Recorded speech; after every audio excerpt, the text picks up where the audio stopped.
todos, gracias por venir.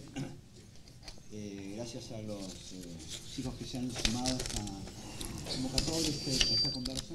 Gracias a los invitados.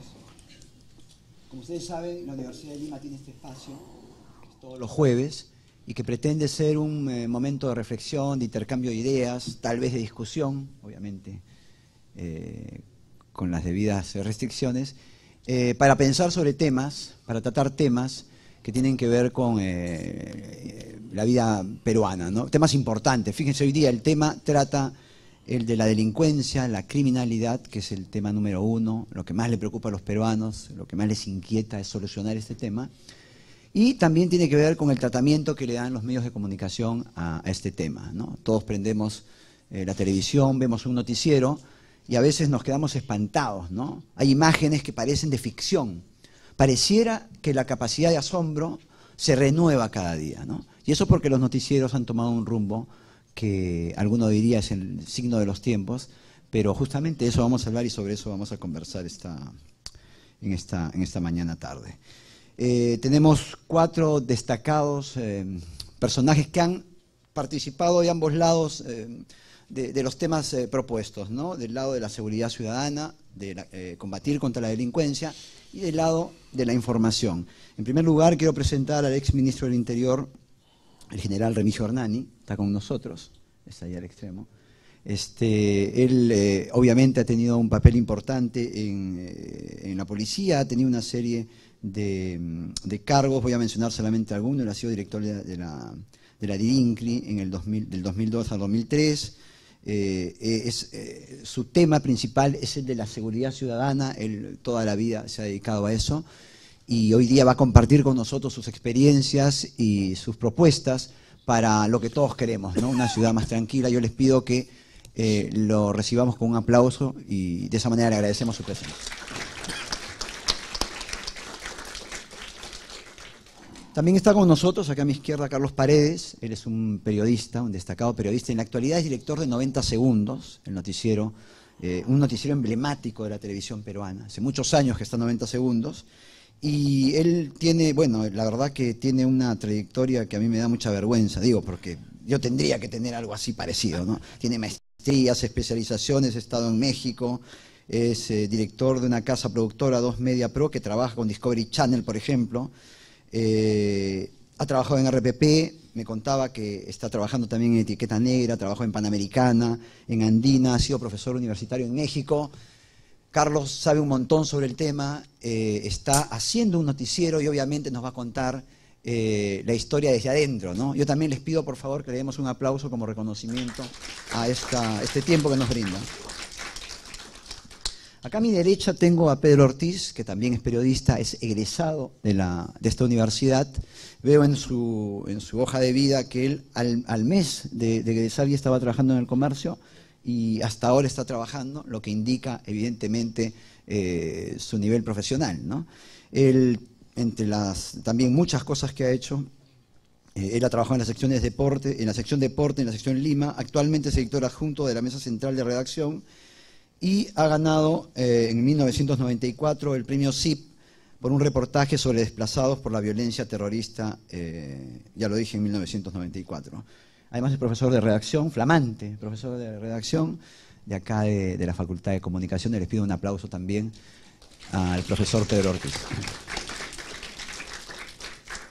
Y en el extremo izquierdo se encuentra el profesor Samayoa, puntero izquierdo en esta ocasión, no mentiroso, que es un emblema de la universidad, ¿no? El diablo, como lo conocen, es antropólogo, es experto en temas de comunicación. Como vi por ahí, estaba buscando, ¿no? ¿Qué cosa digo? ¿Qué cosa puedo decir? ¿Cómo puedo completar, ¿no? Al presentarlo al profe Samayoa, y encontré algo que habían puesto en el Ministerio de Cultura que decía notable de la cultura.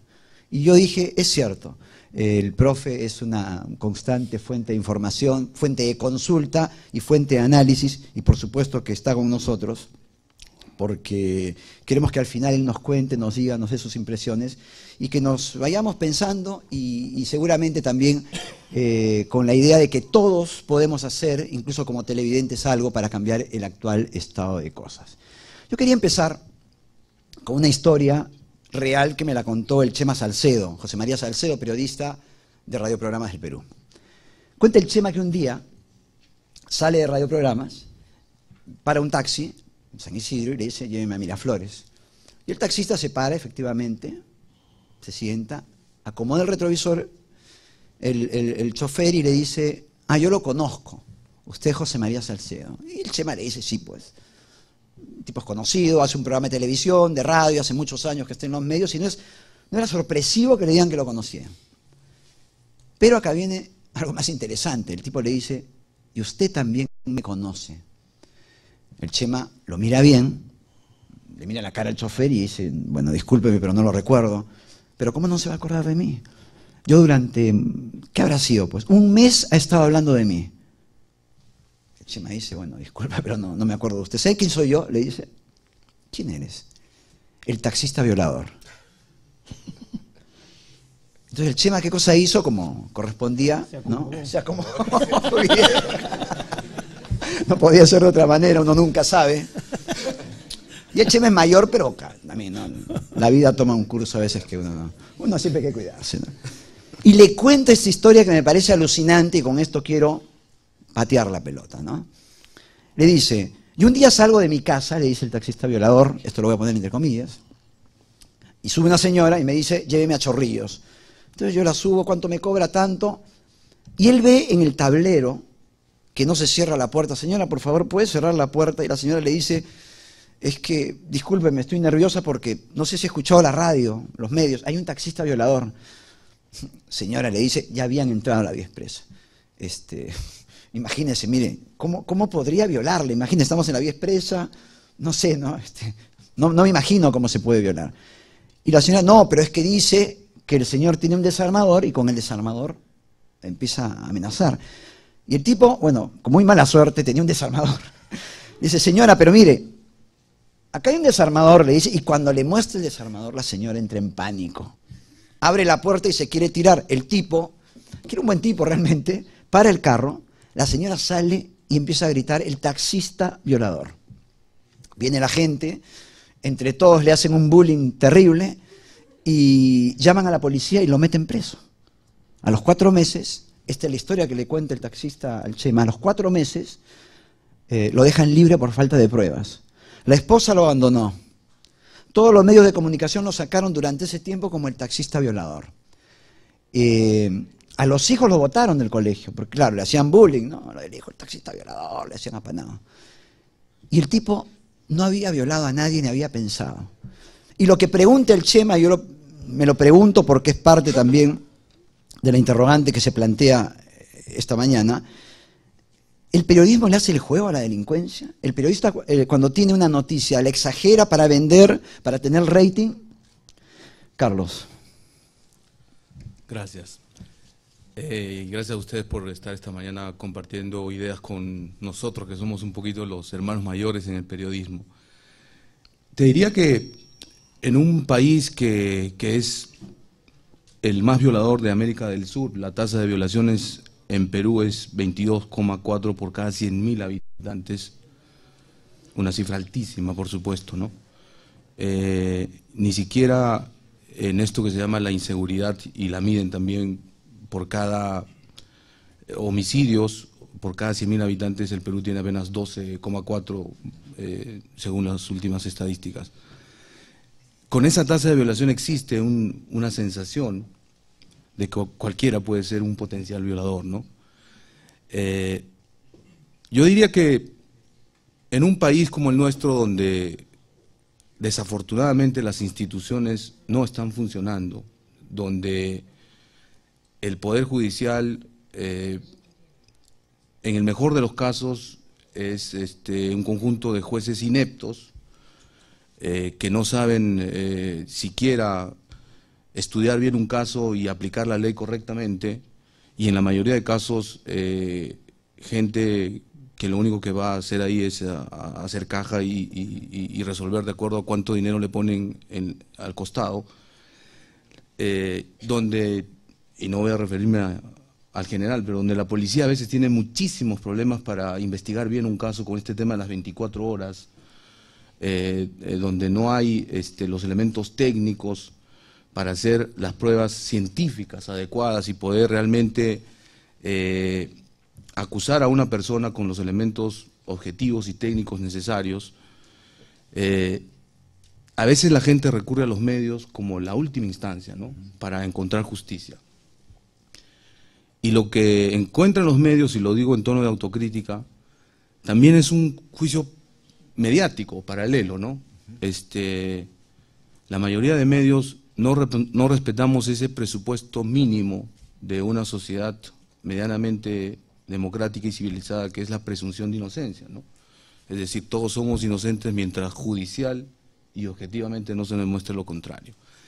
La gran pregunta que nos hacemos en las redacciones, siempre en este tipo de casos, es ¿qué hacemos los periodistas cuando la policía, a veces con el ministro del Interior a la cabeza, presentan a presuntos responsables de ciertos delitos?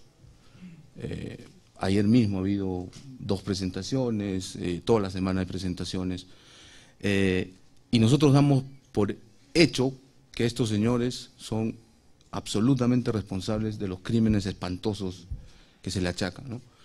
Cuando esto todavía no ha pasado a la instancia donde se le va a demostrar su culpabilidad o no, que es la instancia judicial, ¿no? Es decir, los medios entramos en este círculo vicioso de no respetar la presunción de inocencia, hacemos el juicio mediático y paralelo, y al señor, que es un presunto responsable, un sospechoso, un capturado, lo estamos sentenciando en tercera y última instancia sin lugar a ningún reclamo, ¿no?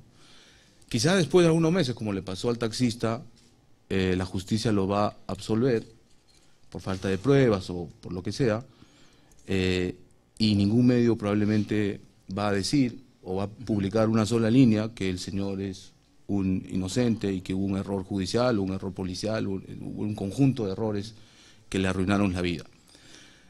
Y digo, en autocrítica, nosotros hemos analizado varias veces en las diferentes redacciones donde yo he trabajado, qué nos toca, qué nos corresponde como medios de comunicación frente a este círculo vicioso, cómo actuamos, ¿no? Y lo que hacemos ahora en 90 segundos, que es por lo que yo puedo hablar en este momento, es poner todas las versiones para que la gente saque su propia conclusión. Es decir, la policía sostiene que, ¿no? Esto irá al Poder Judicial y ahí es donde se tendrá que decidir en última instancia cuál es la responsabilidad de este señor. La familia arguye total inocencia de su hijo, padre o lo que fuere, ¿no? Y tratamos de buscar un poco de contexto, es decir, antecedentes de este señor, si alguna vez estuvo involucrado en un hecho delincuencial, en una violación, en un robo, lo que fuere, que le puede dar algún tipo de explicación de contexto a la gente para que la gente saque sus propias conclusiones. Lo que tratamos de evitar ahora es hacer juicio de valor, hacer los juicios mediáticos, y lo que presentamos tratamos de tener la mayor cantidad de versiones. A veces no es posible porque no tienen familiares, la familia no quiere hablar por razones obvias, no tienen abogado, a veces solo tienen abogado de oficio cuando ya están presos en Lurigancho, al cuarto mes empiezan a interesarse por sus expedientes, ¿no? Es decir, yo creo que, no voy a parafrasear a nadie cuando se referían a los políticos y decían que tenemos los políticos que nos merecemos, pero los medios somos de alguna manera el reflejo de lo que está pasando en nuestra sociedad, ¿no? Desde adentro tenemos mucho que hacer, estamos tratando de hacer cosas, pero esto es, creo, un conjunto de factores que tienen que ir mejorando de manera progresiva y contextual en todos los niveles, ¿no? En el nivel de la sociedad civil también, ¿no? Creo que tenemos televidentes también acríticos, pasivos, ¿no? Que no hacen su trabajo es exigir información de mayor calidad, y una manera de exigirlo es no viendo las cosas que no creen que están en los estándares mínimos de respeto, de calidad y de trabajo profesional, ¿no? ¿Y qué tiempo tiene el periodista? Porque una de las cosas que le decimos a los chicos en el aula es que hay que verificar, hay que investigar, pero el noticiero tiene una un ritmo que es infernal, ¿no? Yo he trabajado en un noticiero, algo que a veces extraño cuando hay una buena cobertura, pero yo digo, yo en un noticiero no volvería a trabajar por mi sistema nervioso en primer lugar, para no vivir estresado, porque te exige mucho. Entonces, ¿cuánto se verifica? Porque una de las cosas que se hace es que la entidad te manda un comunicado con video muchas veces y uno tal cual la repite y no verifica lo que te están diciendo. Digamos, no hay tiempo para eso. Eso no es un problema del periodismo porque al exigirte una nota tras otra, si pensamos en páginas web, estamos hablando de renovación en corto tiempo, mucha renovación en el día, no se puede trabajar con verificación, es decir, porque el otro también tiene la noticia y el otro la va a sacar. Entonces, ¿qué se le puede decir a los chicos, a los que se le dice en el aula, verifiquen, investiguen, pero llegan a una redacción y le dicen, ¿sabes qué? En 5 minutos hay que hacer la nota. Sí, claro. Uno de los temas importantes en una redacción es el deadline, el cierre de edición, ¿no? Tenemos poco tiempo, el noticiero sale a las 10 y sale o no sale, el periódico se va a la imprenta a las 12 y se va. Pero lo que tenemos en los medios ahora son las llamadas unidades de investigación, que no son otra cosa que periodistas especializados, con fuentes muy potentes y con acceso a cierta información privilegiada, que pueden solucionarnos en algo el tema, ¿no? Para seguir el ejemplo del taxista violador, en la unidad de investigación tenemos una periodista, por ejemplo, que tiene muy buenas relaciones con la base de datos de DININCRI y que podría acceder de alguna manera a algún tipo de antecedente de este señor. En el día, ¿no? Estamos hablando de 12 del día hasta las 8 o 9 de la noche. Tenemos otra periodista judicial que puede acceder a la base de datos del Ministerio Público y puede tener un panorama de qué denuncias en el Ministerio Público presenta este señor para saber qué antecedentes tiene, ¿no? También podemos hacer trabajo de campo, ¿no? Los reporteros hacen trabajo de campo visitando el barrio de este personaje, hablando con los vecinos, con los familiares, con los amigos. Podemos hacer una serie de cruces de datos. Obviamente ahora la internet ayuda un poco, pero claro, toda la información que se maneja en el infinito mundo de la internet es sujeto a verificación, ¿no? Puede ser un indicio, pero a veces puede ser una gran patinada también. Sí puede pasar que el personaje, al cabo del día, no encuentras absolutamente nada que te dé el contexto, ¿no? Y lo único que te queda es limitarte a dar la versión oficial, pero indicándola como tal, ¿no? Es decir, la policía sostiene esto, el Ministerio Público sostiene esto, porque vamos a ser absolutamente sinceros, no es la verdad incontrastable un atestado policial o un expediente judicial tampoco, ¿no? Hay matices. Detrás siempre de una historia hay una vida, ¿no? Hay un ser humano con virtudes y con defectos que te pueden explicar en qué tipo de sociedad estamos, qué tipo de vida ha tenido y sobre todo cuál es su contexto, ¿no? Económico, social, etc. Pedro, en el comercio, ¿no te queda al final del día, de repente, de la semana, del mes, cuando te vas a tu casa, ¿no? Ganó la U, estás contento, y como anoche estás en un estado de ánimo, pues, ¿no? Espectacular. ¿No te queda la duda de alguna noticia que se publicó y que podría ocurrir algo parecido a lo del taxista violador que contaba al inicio? ¿Hay ese riesgo? ¿El riesgo es mínimo? ¿El riesgo es alto? ¿Cómo hacen ustedes en el comercio? El riesgo siempre es alto justamente por esta premura y ver la competencia y ver, por ejemplo, lo que sucede ahora con las redes sociales, ¿no? Justamente en la línea que hablaba Carlos, por ejemplo, todas las semanas recibimos informaciones de que atraparon al brazo derecho de Artemio, al brazo derecho de José, al brazo derecho de Feliciano, y resulta que son tantos brazos derechos que estos tipos parecen pulpos, ¿no? ¿Cuántos brazos tienen? Sí, pues ¿cuántos no? Y no aparece el brazo izquierdo tampoco, ¿no? Entonces uno empieza a dudar porque se da cuenta que esta gente de pronto no era tan peligrosa como decían, o simplemente era alguien que cogieron ahí por la necesidad que tenía la policía de mostrar que estaban trabajando, más en un momento tan controversial en el que se encuentra ahora, tenía necesidad de mostrar a alguien, ¿no? No le interesa quién fuera. En esa línea también, justamente conversaba con unos chicos de la clase, el ejemplo que nos han dado las agencias de noticias con el caso del atentado en la maratón de Boston. ellos hasta el final, hasta ahora, siguen tratando a los, aparentemente, los autores del atentado como sospechosos. Hablan de, según el FBI, son sospechosos. Han sido acusados por el FBI. Yo me preguntaba, les decía, ¿qué hubiera pasado si se hubiera ocurrido en el Perú? Ya hubiéramos dicho terrucos, ¿no? Ellos son, ¿no?, malditos. Hubiéramos inmediatamente expresado el juicio de valor sin pensar en eso de lo que ahora nos estamos preguntando. ¿Tienen familia? ¿Verdaderamente son? ¿Cuáles han sido las razones? Etcétera, etcétera, ¿no? Nos olvidamos de poner esa palabrita que es mágica, pero que debería acompañarnos siempre en nuestra labor periodística: la presunción, el presunto. Es acusado, es sospechoso. Pero no, de frente decimos, son ellos, ¿no? Y cuando estas personas, con todo derecho, logran salir libres, logran demostrar su inocencia, que no debería demostrarse, ¿no?, porque uno es inocente, que te demuestren tu culpabilidad más bien.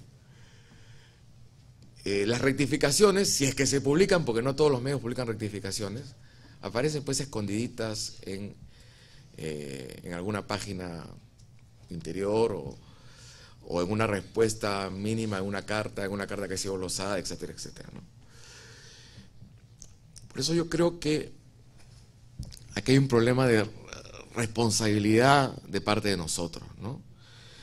Que en el caso de, que creo que ha sido el motivo de este encuentro, las declaraciones del presidente Humala y del primer ministro diciendo que los medios de comunicación son generadores de la inseguridad ciudadana. Yo no creo que sea, yo no creo que por leer un periódico, por leer una noticia, la gente salga y mate a alguien o vaya a robar, ¿no? Pero vaya que si no cargamos el ambiente con todo lo que hacemos, la verdad. Si no nos convertimos a veces en un factor de perturbación, de que la gente nos exija que actuemos como jueces, cuando en realidad somos simplemente informadores o opinadores, pero no somos jueces. Ustedes deben saberlo de pronto. Para nosotros, por ejemplo, fue muy estremecedor ver las imágenes del asalto en la notaría de Paíno. Y nos tocó mucho porque el señor que es asesinado es padre de una periodista del diario. Y a los 2 días ocurrió el asesinato de Luis Choi, que es fotógrafo de mucho tiempo, al que queríamos mucho, no solo por ser un gran profesional, sino porque era una gran persona en realidad, ¿no? Entonces, a nosotros nos chocó porque de alguna manera estaba tocando gente cercana a nosotros.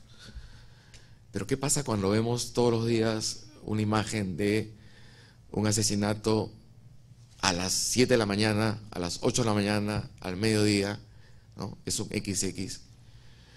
Y no nos hacemos esas preguntas, no sentimos el mismo dolor, no sentimos la misma sensación de impotencia al ver lo que está sucediendo, ¿no? En nuestro caso, en ambos casos, en el caso que me he referido, nosotros dijimos, vamos a tratar los 2 casos como si fueran cualquier otra persona, y tratando de ser lo más rigurosos posibles, y pensando también en que no solamente hay familias involucradas que tienen que ver con nosotros, sino también hay personas a las cuales aparentemente se está acusando, pero sobre las cuales no teníamos certeza verdaderamente si es que estas personas tenían el grado de culpabilidad, el grado de culpabilidad que les está dando la policía. Por ejemplo, hasta ahora hay dudas del tipo que le disparó al señor Félix González, ¿no? La policía lo mostró como que era él quien había disparado. Él dice que fue el Campana. Bueno, puede ser lo que quiera, obviamente, pero viendo el video uno empieza a dudar si es que efectivamente esta persona, con la contextura que tenía y cómo estaba vestida, era efectivamente quien estaba disparando, ¿no? Entonces nosotros dijimos, vamos a dudar vamos a contrastar y en base a esto vamos a informar, ¿no? Más allá de que todas estas situaciones nos hayan dolido tanto por lo que significaban para la familia del diario, ¿no? General Hernani, esa crítica que hace el presidente Toledo, el hecho cotidiano de ver noticieros, evidentemente, que empiezan con hechos de criminalidad y que terminan asustando a uno, ¿no? Uno ve un noticiero y termina asustado. Es decir, estás viendo una serie, por ahí cambias el noticiero, me ha pasado, digo, pero es tanto lo que pasa. ¿Usted cree que se exagera? ¿Usted cree que el presidente Toledo, el presidente Humala, tiene razón cuando habla del papel de los medios de comunicación?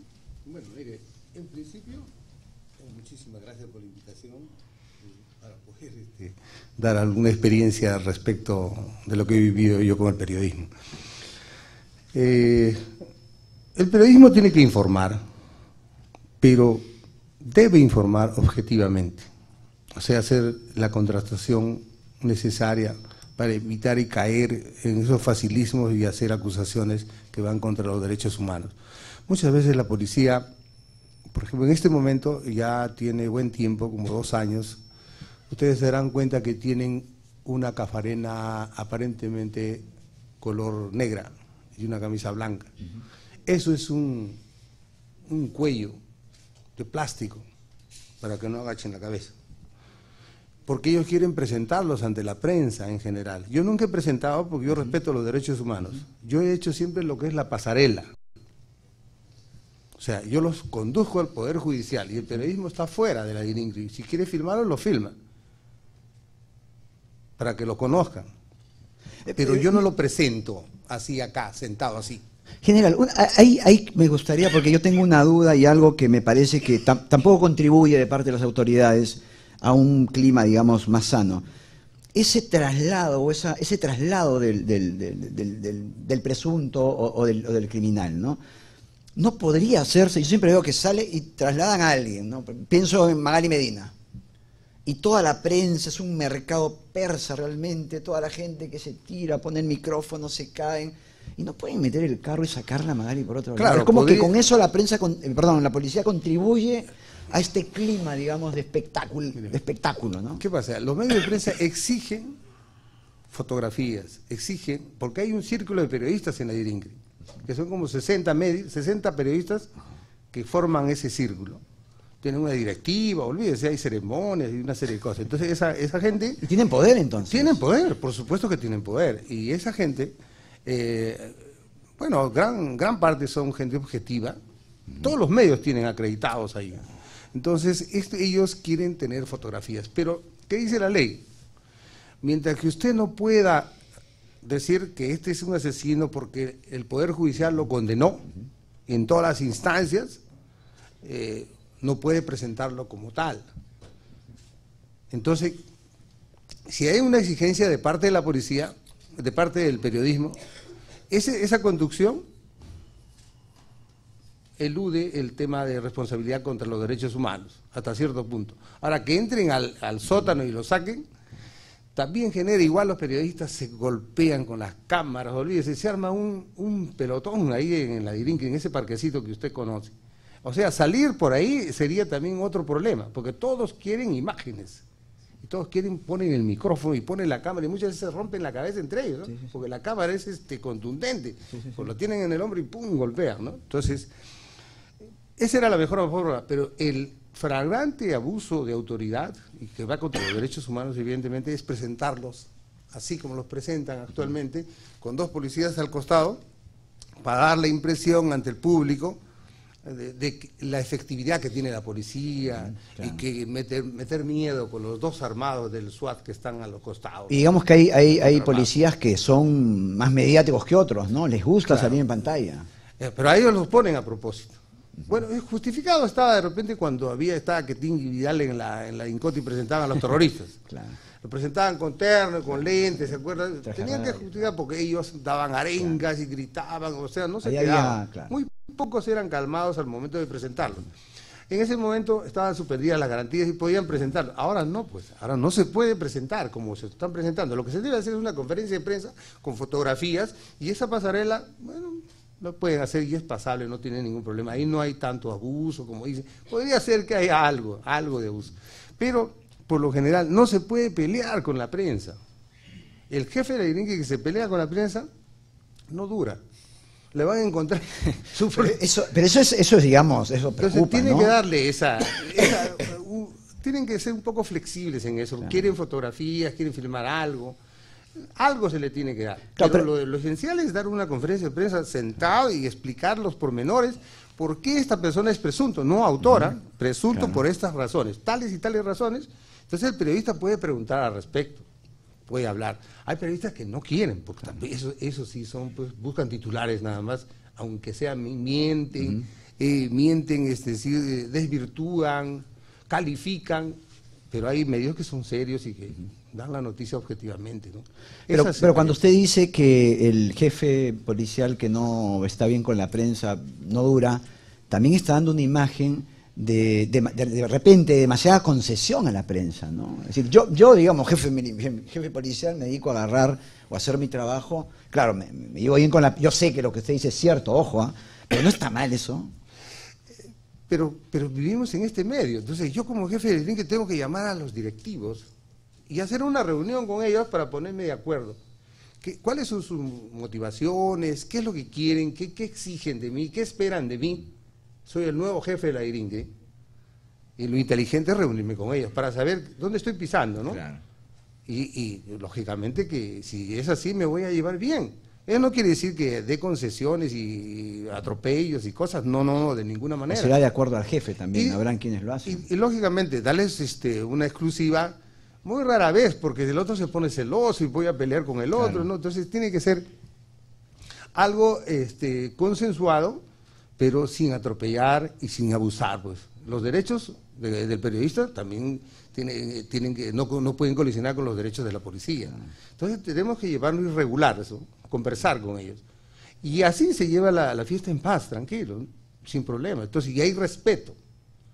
Cada que un periodista quiera hablar conmigo, yo lo recibo, y lo recibo rápido. Hermano, tienes un minuto, porque mi agenda está muy cargada.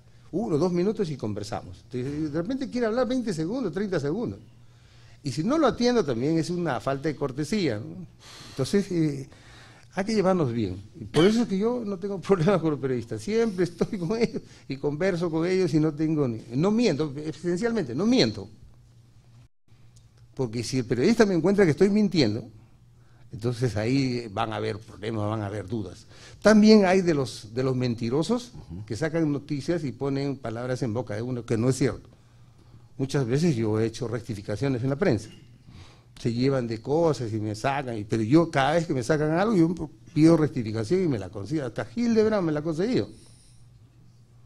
¿Por ¿Qué qué? es Porque decir? tenía la Claro. razón. Que decir que Hildebrand me conteste positivamente es rarísimo. Eres rebelde, ¿no? Es bravo. Y le debe haber dado duro a usted, seguro, Hildebrand, me imagino. No, yo le mandé una carta muy alturada explicándole, porque me hacían una acusación, imputaciones que no tenían razón de ser. Y le expliqué con documentos. Yo soy un tipo meticuloso, guardo mis documentos, los archivo, y entonces cuando hay en el Vino la futuro algo, rectificación, eso está bien, ¿no? la rectificación presento los documentos. Esa es una cosa increíble. Bueno, pero en términos generales en la policía hay jefes y jefes, pues hay jefes que quieren, por ejemplo, en este momento han inventado el famoso grupo Génesis, Ajá. que es una tremenda tontería. ¿Por qué? Está bien el grupo GEIN para capturar la cúpula de Sendero. Tiene un objetivo. Pero acá tendríamos que buscar tantos GEINes para personas desaparecidas, para homicidios, para secuestros, para robos, para alta tecnología, para todo. No, acá lo que tiene que hacer es que todas esas unidades sean repotenciadas y tengan más detectives y tengan todos los medios y que estén bien pagados y que tengan absolutamente todas las libertades que corresponde el dinero para gastar e invertir en las investigaciones. Si es así, no necesitamos este grupo. Este grupo solamente es para efectos mediáticos, para que la prensa coja, dice el grupo, todo le atribuyen a ese grupo actualmente, como si fueran los super, mentira. Mentira, hay cosas que agarran y dicen y le atribuyen, ¿no? Se lo pasan el caso para que salgan ellos a la prensa. Y eso no debe ser Pero, así. pero entonces usted dice que la policía crea una división, Génesis, que está mal. La prensa pone los titulares diciendo Génesis es lo máximo, no lo saben, Claro. qué sé yo. Y el público que consume la información entonces tiene una institución que no hace bien su trabajo y una prensa que informa sobre algo que no existe realmente. Entonces, ¿dónde queda? Veía información por acá que en Colombia, la Universidad de La Sabana ha hecho un estudio, y dice que 94% de las personas no creen lo que dice el noticiero. Claro, ¿usted ha visto ayer a Federico Salazar? Presentando el caso de este grupo que han presentado, como si fuera una gran cosa. Seguramente que alguien le hace, pues le redacta Claro.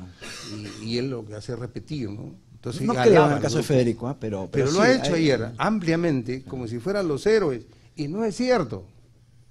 No es cierto. Hay casos que otras unidades las realizan y lo captan para ese grupo, para darle la propaganda, por darle gusto solamente al ministro, ¿ah? Nada más, porque el ministro está empecinado en eso, el padre de la criatura es el ministro. Claro. Y eso no es así, eso no debe tratarse así. Si vamos a estar en ese diario, presentar a este famoso grupo, va a terminar mal en algún momento, van a tener serios problemas, pero no quieren entender. Pero usted que estaba en el cargo, ¿no? Porque usted estaba en el cargo, ha sido Claro. ministro del Interior. ¿Es tan difícil hacer una reforma, hacer cosas efectivas, empezar a combatir el problema realmente, que me da la impresión que no es lo que ocurre? El ¿Es problema, tan difícil? usted se refiere al problema de la delincuencia en De la general. delincuencia.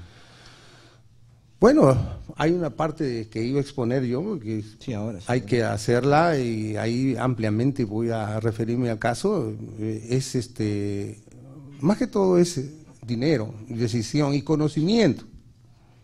Lo que no tiene el actual ministro, no conoce. Dinero, sí hay dinero, pero no hay ganas de invertir. Y si no hay ganas de invertir, usted no va a tener una buena policía. Si tiene usted un policía que está en el casino hoy día y mañana está haciendo la investigación del homicidio, ¿qué cosa? Tiene que ser continuo. El tiempo que pasa, la verdad, que huye en investigación criminal. No puede usted cortar la investigación. A veces no puede dormir 36, 48 horas, no puede dormir. Tiene que terminar el caso. Sigue avanzando el caso, no puede usted descansar. Si descansa usted, se malogra la investigación. Tiene que continuar. Y eso no ocurre con este servicio de 24x24. Hay una serie de falencias, serie de problemas que no tienen los medios, no tienen nada. No se quiere entender, no hay voluntad.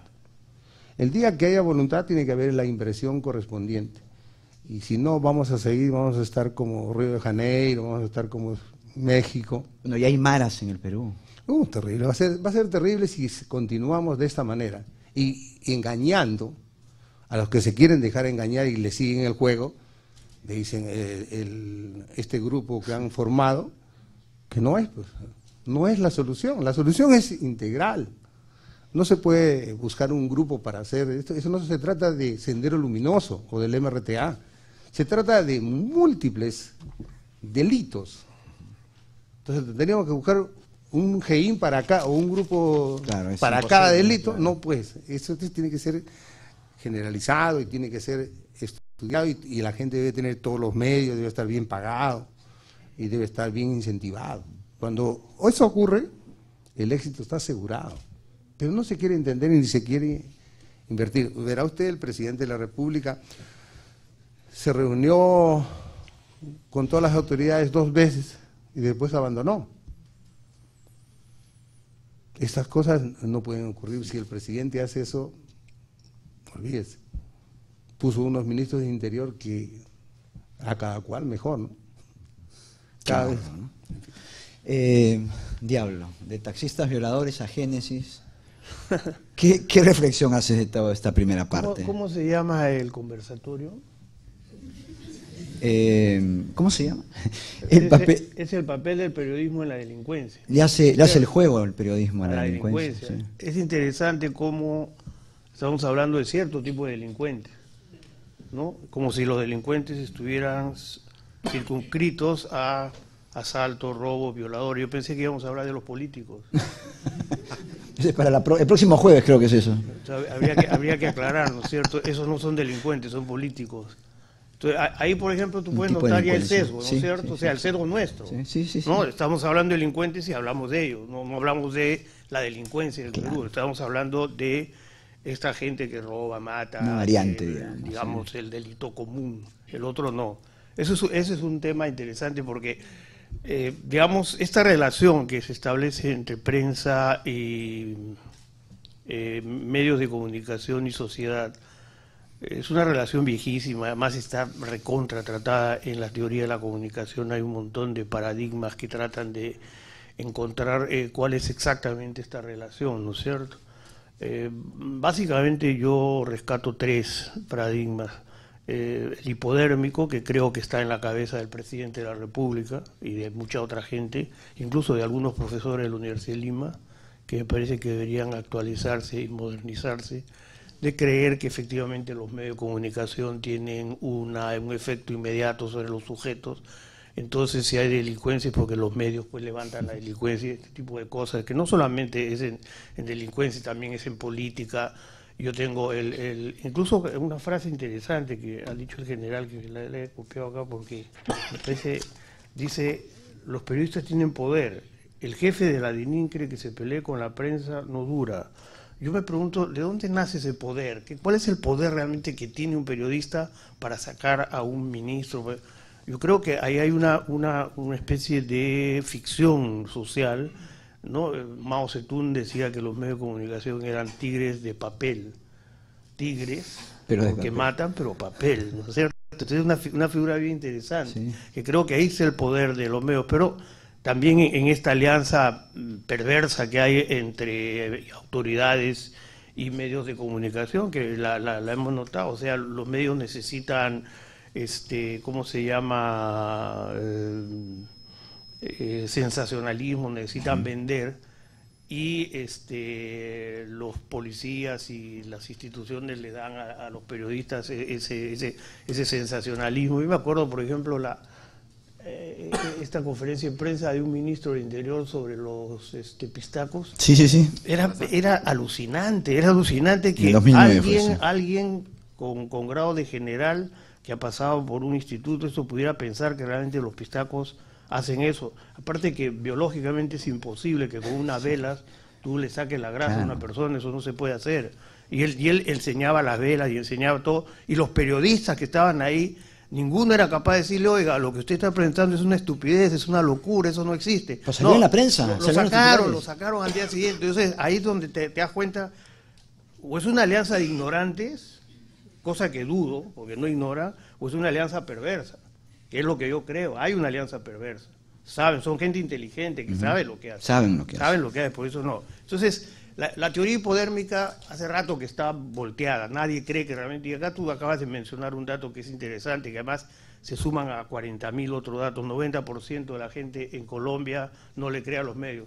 Tú haces esa encuesta aquí en el Perú y te sale igual. ¿Tú crees? Yo tengo un curso aquí en la Facultad de Métodos Cualitativos. Hacemos entrevistas. Yo tengo, a ver cuántos grupos tengo, 8, 10, 12 grupos por ciclo, con 4 alumnos cada uno, 3 alumnos cada uno. Cada uno me hace 18 entrevistas en el ciclo, lo llevo, está haciendo 5 años, imagínate la cantidad de personas que hemos entrevistado, son miles. El 90% nos dice lo mismo. No solo te dice que no cree, sino, por ejemplo, hay gente que ve a Mariátegui y lo ve para criticarlo. O sea, el rating te dice hay X cantidad de personas viendo, pero el rating no te dice qué cosas están haciendo esas personas. No te dice cómo lo están viendo, qué cosas están viendo, para qué lo están viendo. ¿Me entiendes? O sea, entonces, ahora hay la otra teoría, digamos, la interpretativa, que es la que más le gusta a los liberales, ¿no es cierto? La interpretativa dice: no, el sujeto es un sujeto libre, no tiene ataduras, interpreta lo que le da la gana y tienes el mismo dato. 90% dice que no le hace caso. Entonces el sujeto es libre, entonces los medios de comunicación lo único que hacen es reflejar la realidad. Eso también es falso, porque la realidad social no es un objeto que esté ahí para que pueda ser tomada por los medios. La realidad social no existe como cosa, existe como interacciones sociales. Entonces, desde el momento, por ejemplo, que hubo una dirección de cualquier, de policial, de local, lo que sea, tú tienes periodistas a los cuales le vas asignando tareas. Es como la cámara, ¿no es cierto? Creo que algunos cineastas hacen esta imagen, incluso los documentalistas. Si yo tengo ahí una fiesta, una danza o lo que sea y agarro mi cámara y mi cámara tiene un campo limitado, ya estoy seleccionando, ¿no? O sea, yo sé eso, lo que selecciono, tengo una voluntad política de seleccionar eso y no lo otro. Esto es lo mismo, o sea, ¿por qué informo estas cosas y no otras? Porque hay una voluntad política de hacerlo así, ¿no es cierto? ¿Cómo las informo? Porque hay una voluntad política de hacerlo así. Eventualmente creo que parte de los problemas de cómo están los medios de comunicación en general, que hasta el liberal Vargas Llosa se ha molestado, ha hecho un libro sobre todo esto que es, me imagino que pensará también en los noticieros, en los policiales, cuando habla de la crisis de la civilización occidental, y el otro día ha dicho, supongo que habrá sacado su espada flamígera, le he dicho, bueno, como sigamos así vamos a regresar a las cavernas. Me gustaría regresar a las cavernas, creo que era más ordenado el asunto. Creo que esto tiene, o sea, él critica el estado de cosas en general de la cultura, creo que es un error hablar de cultura así, pero podemos criticar el estado de cosas de los medios. ¿Cuál es la causa de esto? Es el mercado. Aquí hay un problema de mercado, yo tengo que vender. Para vender no me importa qué cosas tengo que hacer. Invento cosas, juego con cosas, compro policías, le pido a los policías que me saquen a los presos ahí. Ahora, que esto esté produciendo más delincuencia, no hay ninguna prueba en ningún tipo de investigación que se pueda hacer que eso demuestre que es así. No existe, ni va a existir. Los medios de comunicación están ahí, la delincuencia está ahí. Uno informa a la otra, pero uno no la causa a la otra. Yo no creo que los medios de comunicación causen nada. Pero tú crees que en ese afán de conseguir público, de conseguir rating, la prensa miente. A mí, es decir, yo no diría que es mentira, yo creo que es una especie de ficción socialmente aceptada. Es socialmente aceptada. Tan socialmente aceptada es que hay gente que prende un televisor, se sienta a ver a una persona para negarlo, para juzgarlo. O sea, Stuart Hall, por ejemplo, un sociólogo importante de Inglaterra, él dice que hay tres maneras de sentarse a ver algo, de leer. La primera es para aceptarlo, lo aceptas. La segunda es para rechazarlo. Y la tercera es neutral. O sea, son las tres maneras que tiene un sujeto de enfrentar, digamos, un mensaje determinado. Yo creo que aquí funciona igual. Hay gente, nosotros tenemos datos de gente que nos dice que ellos prenden el televisor para ver, no sé, generalmente los controversiales, ¿no? Un tipo como Hildebrand o como Rosa María Palacio, claro, son controversiales. Lo prenden para verlo, pero para criticarlo. Yo algunas veces cuando tenía cable mágico veía Canal N y me soplaba algunas cosas de altavoz, a pesar de que no lo tolero altavoz, es intolerable altavoz, pero lo veía.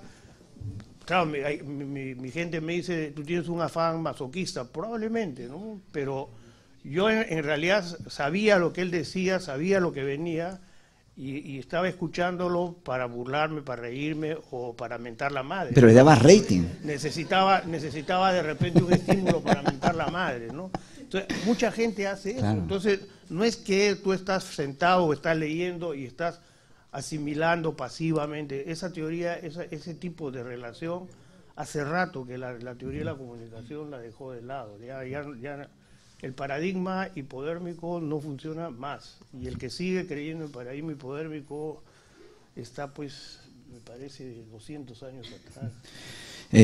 Tú hablabas de los medios que inventan noticias, y yo recuerdo algo que ocurrió en la redacción de 90 Segundos, algo histórico, ¿no? Ricardo Müller, director de 90 Segundos, ¿no? Llega a las 4 de la tarde a la redacción y pregunta, ¿no? ¿Cuál es la abridora? La noticia abridora es la noticia especial, ¿no? Es decir, la noticia que solamente tú tienes, la exclusiva. Le dicen el presidente. Y claro, el presidente no es abridora porque todo el mundo tiene al presidente, ¿no? Y el loco, que habría que decir fue el que, no sé si trajo, o quien mejor trabajó el periodismo amarillo sensacionalista en el Perú, dijo, bueno, a la China me parece que le dijo, a la China Chang, ¿no? Personaje la China Chang. China le dice, en 1 hora quiero verte en la Laguna de la Molina. Y la China, eran 4 de la tarde, más o menos 5 de la tarde, se va con su caña, con su camarógrafo, se van. El loco se va para otro lado. Y cuenta la China, esto yo lo he escrito en El Comercio, es cierto, están los protagonistas, lo pueden confirmar, es alucinante. Llega el loco a la Laguna de la Molina con su 4x4, empieza a estacionar de retroceso, abre la tolva y había un cocodrilo. Un cocodrilo con el hocico amarrado, obviamente. No hay que decirlo, el cocodrilo tiene fuerza para comer, para morder, pero no para abrir, ¿no? Si se encuentra un cocodrilo y hacen así, no hay problema. Igual tengan cuidado, ¿no? De repente el profe me dijo y le sacan el brazo.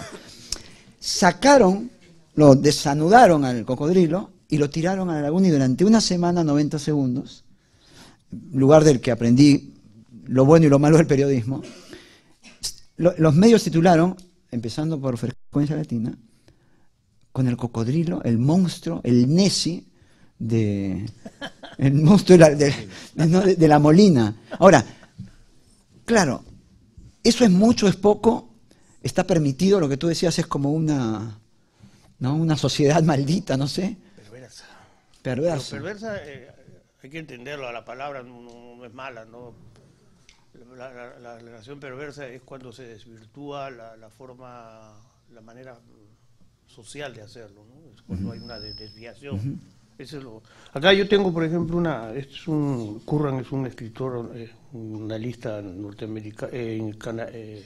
británico, discípulo de Hall, que habla un poco de todo esto que estamos hablando, y él, justamente para graficar el hecho de cómo se crea la noticia, él saca un texto de una obra de teatro que se llama La extraña pareja, donde Cecily le pregunta a Félix, ¿a qué tipo de empresa te dedicas? Félix le dice, escribo las noticias en la CBS. Cecily le dice, ¡ay, qué fascinante! Gwendolyn se mete. ¿De dónde sacas tus ideas? Félix la mira como si fuera marciana. De las noticias. Gwendolyn, claro, desde luego, qué tonta soy. Eso es, ¿no? Básicamente creo que así funciona el periodismo. ¿De dónde sacas las noticias? De las noticias, pues, ¿dónde las voy a sacar? No es de la realidad. Ese juego, ese cuento que hacen muchos periodistas y muchos teóricos, es decir, los medios reflejan la realidad, ¿qué cosa más tonta? ¿Qué cosa es la realidad? ¿Cómo puedes reflejar la realidad? Tú estás inventando la realidad, estás creando la realidad. Lo que se han dedicado a estudiar los últimos años, casi todos los analistas en comunicaciones, es cómo es que en las redacciones se fabrica cómo se construye esa realidad. Y ahí sí hay una serie de descubrimientos que algunos de alguna manera nos los han hecho ver. Por ejemplo, esta relación entre poner periodistas, por ejemplo, en la DININC. ¿Por qué los pones ahí? ¿Por qué no los pones en otra parte? ¿Por qué no los mandas a otro sitio? ¿Por qué las cosas que pasan en tal sitio y en tal otro sitio no son espacio de los periodistas? Entonces, hay una que no están reflejando nada, lo que están haciendo es inventando cosas. Y lo que hacemos nosotros es nuestra chamba, para eso nos pagan en la universidad, para averiguar. Ahora, que esto sirva para algo, no lo sé. ¿No es cierto? Carlos. Pero nos pagan para eso. Para que no sea tan aburrido esto, yo voy a discrepar con el maestro Samayoa. No es que los medios y los periodistas estamos sistemática y permanentemente inventando cosas. Eso querría decir que estamos viviendo en un mundo de fantasía. No es así, creo. El periodismo, como cualquier actividad, oficio, profesión, también tiene sus límites y tiene su manera de hacer las cosas. Si encontramos un hecho, no voy a decir objetivo, porque creo que la objetividad también es un invento estadounidense, ¿no? Los periodistas somos intermediarios entre un hecho de interés público que se convierte, que por su naturaleza es un hecho que se convierte en algo de interés público, y nosotros intermediamos. Creo que el periodismo es una manera de ver la vida, y hay diferentes maneras de ver la vida. Yo pongo este vaso acá, y probablemente de allá van a tener una visión y del frente otra, sin que esto sea dos realidades diferentes, ¿no? Es una manera de ver la vida. Lo que hacemos los periodistas es salir al campo, encontrar historias que pueden resumir sociedades, pueden resumir realidades, pueden resumir inclusive estados de ánimo de la gente, Y también recoger las historias que están sucediendo en diferentes realidades de este país, por ejemplo, ¿no? Si nosotros vemos la televisión, y Carlos decía, yo me asusto, creo que estoy viviendo poco menos que en Chicago chico, algo invivible, no vamos a pretender tener un noticiero sueco y suizo porque no estamos obviamente en esos países. Si uno se va al cordón urbano marginal de Lima, el día a día de la gente, ¿qué es? Los accidentes en las combis, los violadores, los asesinos, los marcas, las llenas y tantos nombres que le ponen a las bandas de delincuentes. Y lo que hacemos nosotros es recoger las evidencias de que se ha producido un asalto, se ha producido un robo. Asaltan un banco, recogemos esa evidencia. Hay testigos que han visto el hecho, reconstruimos la información y se la presentamos al público. De manera más o menos efectista, depende del estilo de cada medio. Si uno abre un periódico y empieza a ver las noticias, a leerlas, las declaraciones de algún presidente que, por decir algo de interés público, ha generado la atención, creo que nada de eso es mentira, ¿no? Creo que eso es una manera de ver la realidad, una interpretación de la realidad. No dije mentira, dije ficción. O sea, la mentira es otra cosa, la mentira es cuando tú deliberadamente escondes, mientes. La ficción es una creación. El mito, por ejemplo, es ficción. Los antropólogos tenemos mucho respeto por los mitos. Yo leo mitos y nunca voy a imaginar que el que dijo mitos, el que cree mitos, el que inventa mitos, está mintiendo. Es mito, nada, no es mentira. No es, yo diría que es una versión. Ficción no es sinónimo de mentira. Ok, digamos, es una manera de ver la vida, digo yo, de ver un hecho, es una versión, una interpretación de una realidad como la pueden tener los académicos, como de hecho la tienen los antropólogos. Los antropólogos hacen etnografía, a veces una observación participante, ¿no? Y lo que hacen es tratar de volverse invisibles para captar de una manera espontánea y natural los procesos de determinado grupo humano. Los periodistas, de alguna manera, también tratamos de hacer etnografía con herramientas, en este caso la televisión tecnológica, de registrar los hechos que están pasando y presentamos esa versión, ¿no? Es una versión de la realidad. No me voy a ufanar decir que buscamos la verdad, porque habría que definir qué es la verdad también, ¿no? Pero tratamos de reconstruir un hecho que es de interés público y acercarnos lo más posible a la realidad de esos acontecimientos para contárselo al público. Eso entiendo yo como periodismo y creo que es la meta de un periodista profesional, ¿no? Pero yo creo, también de manera autocrítica, que, y en esto, bueno, quiero obviamente la participación de todos, pero la reflexión va contigo, Pedro, que se mezclan géneros, ¿no? Yo el otro día me meto al comercio, estoy viendo información. Cuando digo me meto al comercio, evidentemente estoy hablando de la página web, no del periódico. Yo sé que tú estás en el periódico, no te molestes. Claro, porque hay una gran diferencia entre el periódico y la página web. Estamos justamente en proceso de integración. Van a tener que buscar un negociador ahí. Bueno, y veo las noticias y de repente en medio de toda esta información veo que Verónica Linares ha tenido un hijo. Entonces digo, ¿y a mí qué me interesa que Verónica Linares haya tenido? Claro, está bien, pobre, tuvo su hijo, yo acabo de tener el mío, es muy bonito, el mío es más bonito que el de ella, pero bueno. Pero digamos, eso, ¿cómo se puede catalogar? O cómo digamos, esa realidad, esa ficción que estamos creando, ¿dónde está Verónica Linares? No sé, ¿qué tiene que ver en todo esto? No te interesa a ti, pero hay gente que le interesa, ¿no? Pero al momento de ponerlo, ¿no estamos frivolizando la información? Es que depende de los balances, ¿no? Si tú le dedicas todo el espacio... Un especial. No voy a hablar de la página web, porque tiene muchas críticas, igual como el impreso. Pero si le dedicas todo el espacio a esta frivolización de la información, evidentemente, pues, ¿dónde estamos, no? Ahora, lo que tú dices tú, en cuanto a mezcla de géneros, sí es muy cierto. Y no digo que nosotros no lo hagamos también, ¿no? Pero se mezcla mucho la parte informativa con la parte opinativa, la parte interpretativa, ¿no? Entonces, no hay una diferenciación frente a lo que estamos cubriendo como información, porque ya el periodista le está metiendo mano y tratando de dirigir la información hacia un sesgo determinado, sin cuidar el ideal de objetividad que tenemos que buscar para ciertas coberturas, ¿no? Entonces tú notas que hay notas políticas donde pues se nota que hay un juicio de valor expresando una opinión que puede ser editorial o de pronto hasta del mismo periodista, no necesariamente editorial, ¿no? Cuando lo ideal sería no hacer eso, cuidarnos de no hacer eso, ¿no? Lo que ocurre es que también ahí tenemos que ver con estilos, ¿no?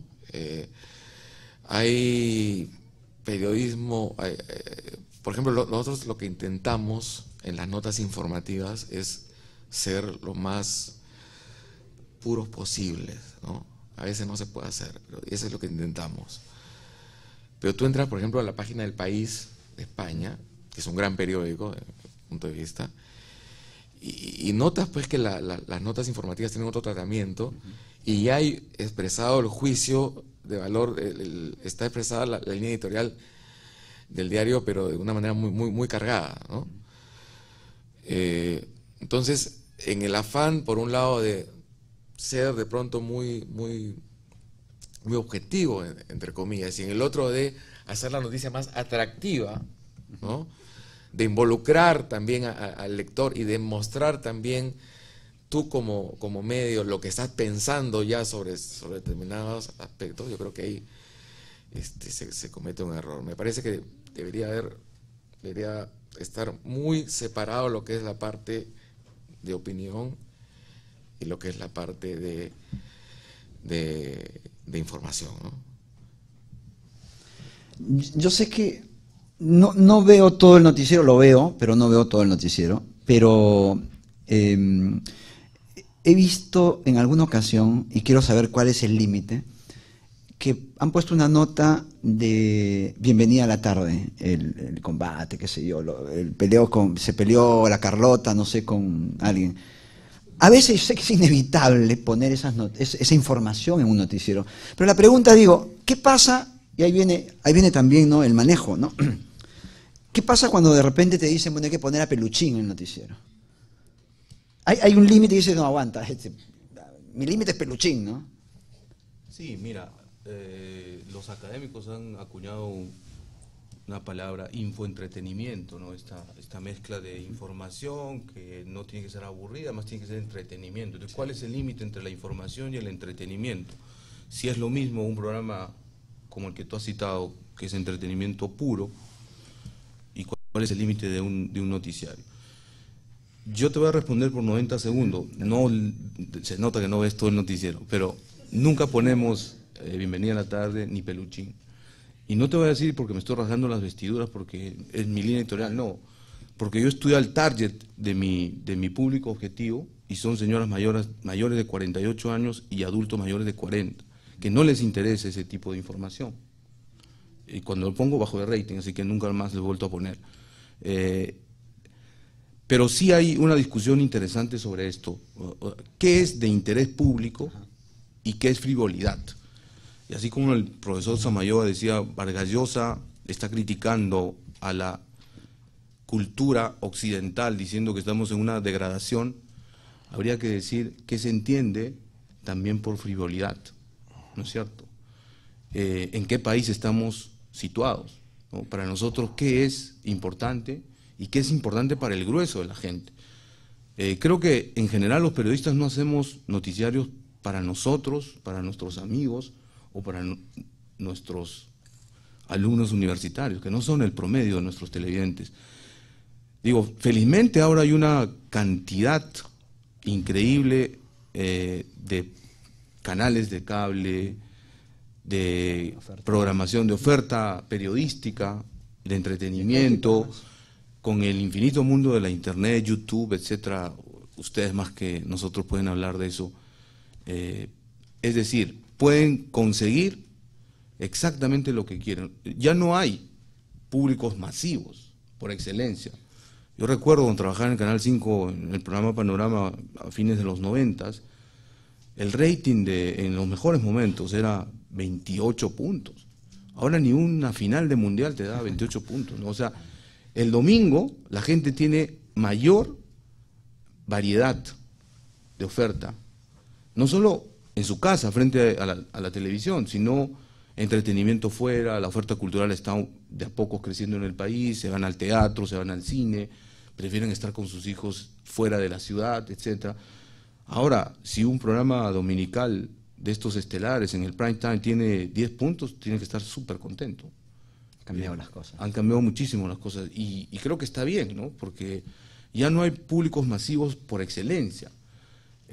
La oferta es tan variada que cada uno busca su nicho y cada uno busca lo que realmente le interesa.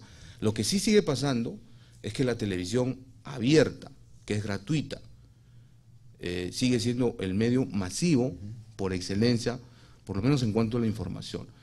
Y con esos criterios es que nosotros trabajamos para hacer las pautas, la que tú dices, ¿no? Y bueno, ¿y hasta cuándo darle a la gente? Porque al final la filosofía Rospigliosi, ¿no? Si le damos a la gente lo que le gusta, porque tú dices, no, yo a mi público no le doy esto porque no le gusta y le doy más esto. Ahora, ¿es así siempre? ¿O uno puede proponer desde el oficio del periodista temas más trascendentes? Yo siempre cito algo que ocurrió en Brasil, en un género tan frívolo, ya que hablábamos como las novelas, ¿no? Un día la protagonista se encuentra con su amiga y le dice, hola, ¿cómo estás? Una novela brasileña, esas que la ven pues millones de personas. En Brasil, la final, los partidos de la selección van de acuerdo al rating de la novela. Es decir, una novela puede tumbarse un partido de fútbol, imagínense lo que es la novela en Brasil. Y se encuentra la protagonista con otra actriz y le dice, oye, ¿qué tal? Mañana nos vemos para ir al gimnasio. Y le dice, no, yo mañana no puedo porque mañana me voy a hacer el Papa Nicolau. Entonces le dicen, Papa Nicolau, le dice, ¿qué es eso? Y le explica, ¿no? El Papa Nicolau es, ¿no?, una prueba, le habla del cáncer del cuello uterino, que es el más terrible, el mayor, ¿no?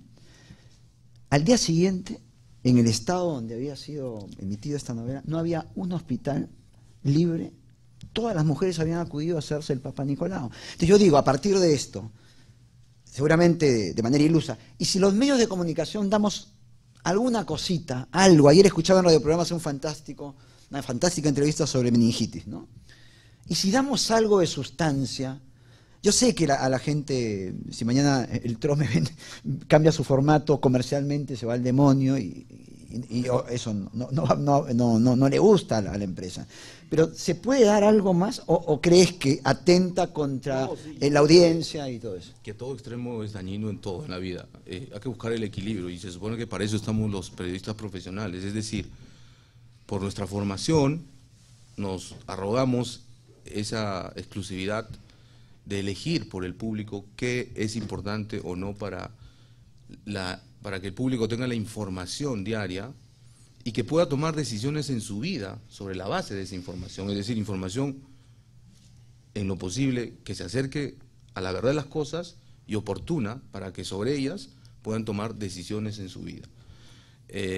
Siempre se dice que en una definición muy simple del periodista irresponsable o amarillo, no sensacionalista, porque yo creo que la palabra sensacionalismo viene de sensación, ¿no? Entonces, si un periodista no provoca sensación en su televidente, algo está haciendo mal, ¿no es cierto? Se dice que los periodistas siempre informamos sobre lo que acaba de ocurrir, que puede ser un asesinato, un atropello, lo que fuere, y no lo que siempre está ocurriendo. Y lo que siempre está ocurriendo, que en el Perú, por ejemplo, el tema de la meningitis es un tema endémico, irresuelto, donde no hay políticas públicas para mejorar esto, o el tema en fin, de los hospitales que son, parece, eternos.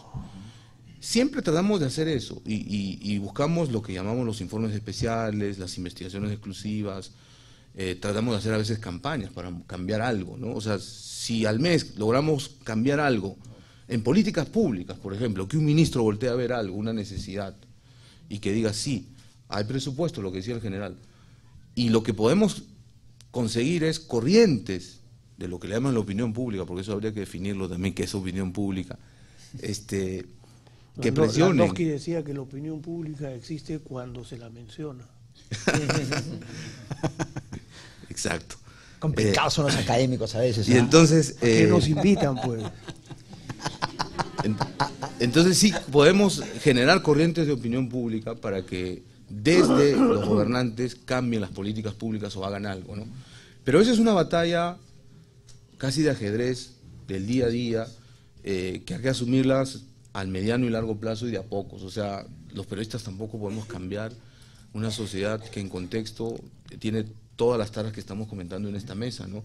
Pero algo podemos hacer, sí, que debemos ser conscientes de que debemos dar el primer paso y de ir avanzando de a poco, por supuesto, y tener la plataforma que tenemos, que es la posibilidad de que X cantidad de personas nos vean y que puedan asimilar esa información y sobre eso tomar decisiones en su vida, creo que es la responsabilidad más importante que tenemos. Carlos, yo quería contarte solo una anécdota. Un amigo que era director de un tabloide deportivo, él me contaba que en una época, cuando estaban mal de ventas, lo que hacían era entrevistar a Magali Medina y con eso levantaban las ventas, ¿no? O tenían ellos estudiado su mercado, porque creo que el mercado finalmente es lo que influye en todo esto. Tenían estudiado el mercado, entonces sabían que al otro día un lunes tenían que abrir con una información de la U porque les daba más venta que una información de Cristal o de Alianza. Ahora, por ejemplo, viniendo para acá, me detuve en el kiosco que está frente a la universidad y me puse a ver los diarios deportivos. Dije, no, abrirán, me imagino, con el partido del Dortmund con el Real Madrid, con la pateadora que le metió ayer. Y era el triunfo de la U sobre Melgar, que a mí me pone muy feliz, porque soy hincha de la U, pero digo, esa es la noticia más importante del día. Por ejemplo, otro caso más, y menciono el caso del periodismo deportivo porque estoy todavía muy ligado a él. El jugador de fútbol más odiado de este país, o uno de los más odiados de este país, es Pizarro. Sin embargo, cuando hace un gol Pizarro, al otro día todas las carátulas son de Pizarro. Incluso en el último triunfo del Bayern, ganó el Bayern al Barcelona de Pizarro. Claro. ¿Por qué? Porque a pesar de esa relación de odio aparente que hay, ellos tienen muy pauteado de que mete un gol un jugador peruano en el extranjero, así sea el más ignoto, de la U. Así sea de la U, digo. La venta le sube, ¿no? Le sube. Así sea Pizarro. Así sea Pizarro. El más odiado, claro. En estos diarios, por ejemplo, gana una chica, por ejemplo, hace 2 días acaban de premiar a una deportista, define a Googleman como la mejor deportista del año. No hay una sola línea sobre eso, ¿no? Tenemos campeones mundiales en esquí, tenemos campeones mundiales en otros deportes que no son ni el fútbol ni el vóley, pero no aparece ni una sola línea. ¿Por qué? Porque no es lo que vende. Yo creo que también tiene que ver con la canibalización que hay del mercado periodístico, ¿no? Tenemos una cantidad de medios increíble, más aún ahora con los medios digitales y con las redes sociales, ¿no? En todo el mundo el medio de papel está en crisis, pero sí. En el Perú no. Los niveles de lectoría bueno, el diario del Trome, justamente lo comenté en la primera clase, algunos me miraban con asombro, como diciendo, ¿qué cosa dice? Es el diario más vendido de Hispanoamérica. En su formato. ¿Sí? O sea, se vende más que el Clarín de Argentina o que el País de España. Es objeto de estudio. Pero ha habido una reunión para justamente analizar el tema del Trome. Es objeto de estudio en universidades norteamericanas por lo que ha significado. Ahora, ¿eso es bueno o es malo?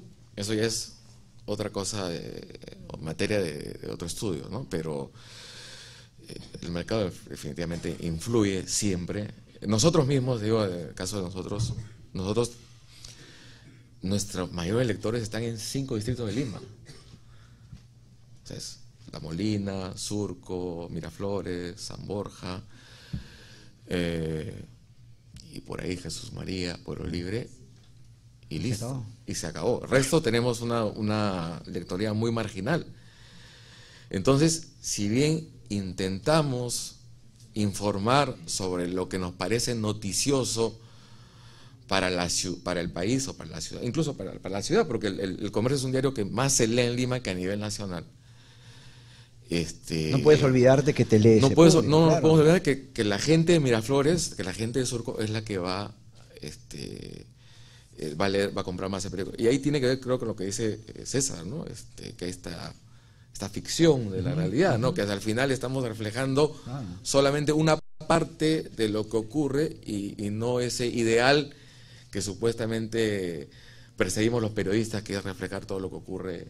O lo importante, ¿no? O lo más importante. Yo también, cuando menciono que la segunda causa de muerte en Lima Este es la tuberculosis, ¿no? Es decir, no hay noticias. ¿Y quién lo dice, no? Claro. Es decir, pero yo creo, repitiendo a Constantino Carvalho, que al final se crea un país, pues, ¿no? Donde hay gente que piensa que el Perú limita al norte con Javier Prado, al sur con ella, al este con Miami, al oeste con...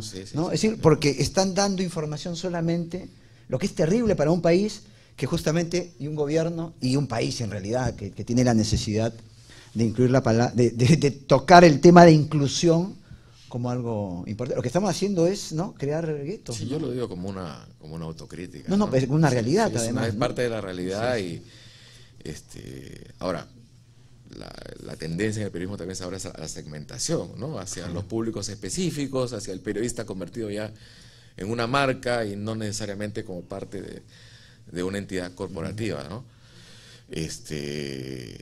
Y ahora, pues, entre comillas, cualquiera puede ser periodista dando cuenta de información, etcétera, lo cual nos obliga a nosotros a ser mucho más especializados, a ser mucho más rigurosos en la información que damos, ¿no? Sin embargo, ocurren estas cosas todavía, ¿no? Sí, es verdad. General, usted traía una propuesta, usted ha pensado el tema de la seguridad ciudadana y traía una propuesta, a ver si la comparte con nosotros. ¿Cómo? Por favor. Creo que está... ¿Esto está desconectado? Y quiero después los comentarios, ¿no? Sí. ¿Qué les parece la propuesta? En relación al TROME, una de las cosas que yo comento... Sí, Carlos. Dime. Sí, hasta que arreglemos esto. Sí, es que está bien, ¿no? El TROME, yo digo, a veces exagera, ¿no? A veces miente, según mi punto de vista, qué sé yo, obviamente es un punto de vista más. Pero lo que me resulta inconcebible, ¿no? Y ahí me gustaría la opinión también del profe Samayoa, es que un día yo agarro el TROME y el titular era... La amo, madame. Y era la declaración de Schumann, en el fondo hay sitio que hace de un mozo, creo, de un mayordomo. Ve al fondo hay sitio. Y era una declaración que era un titular de un periódico. Digo, claro, es una ficción, ahí sí, literalmente. No informan sobre hechos, sino sobre ficciones. Entonces ya, digamos, también hay una transformación del periódico. Yo no entiendo hasta ahora... Cuando ustedes hablan de hechos, ¿de qué están hablando? O sea, ¿cuál es el hecho? O sea, ¿dónde está el hecho? Desde Durkheim es un clásico de las ciencias sociales. Él dice, hay que tratar los fenómenos sociales como si fueran hechos. Jamás va a decir, los fenómenos sociales son hechos. Ese ejemplo, discúlpame que no sé si te vas a sentir ofendido, esto, poner el vaso ahí y decir, yo veo la realidad sin mentira, ¿no? Ese vaso es un invento.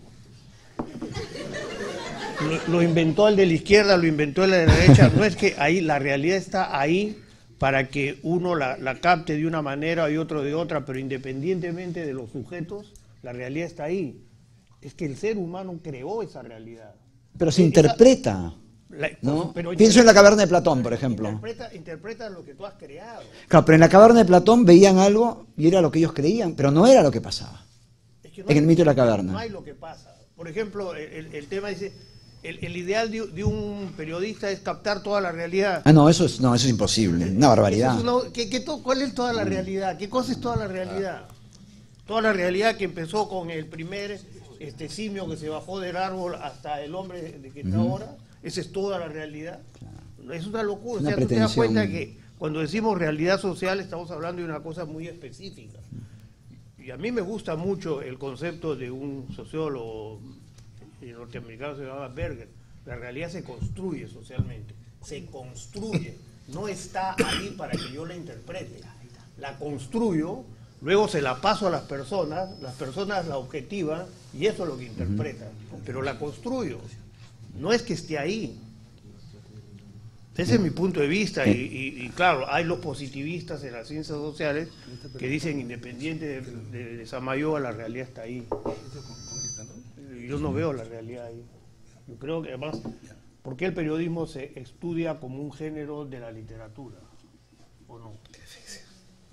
¿Se estudia como un género de la literatura el periodismo o no? ¿Es ficción o no? Es un género más. Es literatura de no ficción. No fiction le dicen. ¿Ya estamos? Sí. Sí, bueno. Eso es una realidad ahorita. Un buen periodista es el que escribe bien.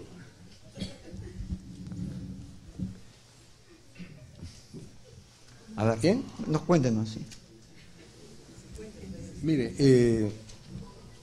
en el momento que me hicieron la invitación para venir, con la persona que conversamos, hablamos de este tema, que es el punto de vista mío y recoge mi experiencia como general de la policía y luego también en el Ministerio Interior.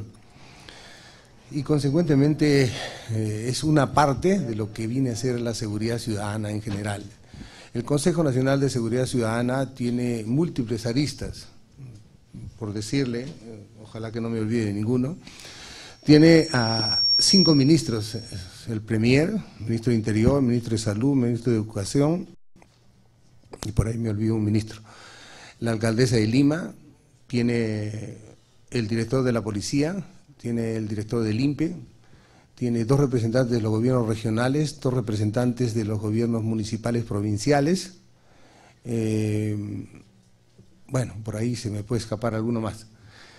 Y en lo que respecta a la policía, pues en la arista que le corresponde a la policía, esta debe considerar lo siguiente para mejorar el aspecto de lo que es la seguridad, la inseguridad en el país.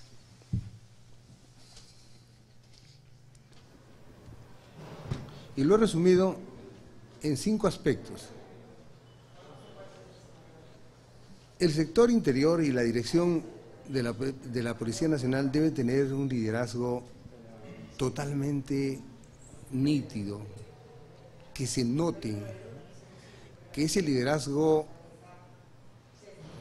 fluya de lo que verdaderamente son los que dirigen estas políticas, que no se puede improvisar, no pueden haber un director de la policía que no conozca el tema de seguridad ciudadana a fondo, tampoco un ministro de Interior, como hemos escuchado al señor Rostigliosi muchas veces cómo critica a los ministros de Interior. Eso es fundamental, porque este es un problema, de acuerdo a las encuestas, es, creo, el primer problema que tiene identificado por la ciudadanía en el país. Si no tenemos un liderazgo para luchar contra la inseguridad ciudadana, definitivamente no vamos a avanzar en el tema.